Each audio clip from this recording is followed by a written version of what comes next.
سورۃ الانشقاق قرآن پاک کی 84 سورت ہے جو مکہ مکرمہ میں نازل ہوئی۔ اس سورت میں قیامت کے ہولناک مناظر اور انسان کے اعمال کے انجام کا ذکر کیا گیا ہے۔ Important points. نمبر 1، قیامت کے دن کا منظر۔ اس سورت کی ابتدا میں قیامت کے دن کے خوفناک مناظر بیان کیے گئے ہیں۔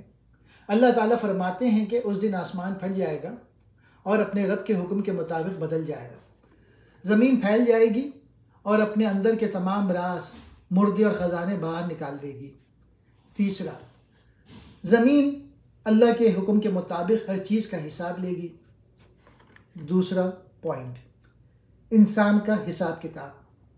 پھر اللہ تعالیٰ فرماتے ہیں کہ اس دن انسان کو اس کے اعمال کے مطابق بدلہ دیا جائے گا۔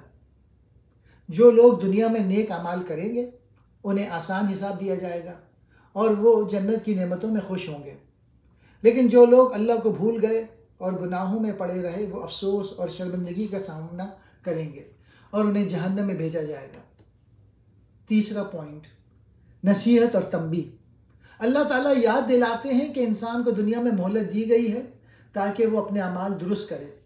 سورت میں فرمایا گیا کہ اللہ نے چاند، رات اور صبح کو نشانیاں بنایا تاکہ لوگ عبرت حاصل کریں اور سمجھیں کہ وقت گزر رہا ہے اور ہر شخص کو ایک دن اللہ کے حضور پیش ہونا ہے۔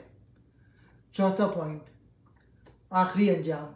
آخر میں بتایا گیا کہ قیامت کے دن نیک لوگ جنت میں ہوں گے جہاں انہیں خوشی اور سکون نصیب ہوگا، جبکہ برے لوگ اللہ کے عذاب میں گرفتار ہوں گے۔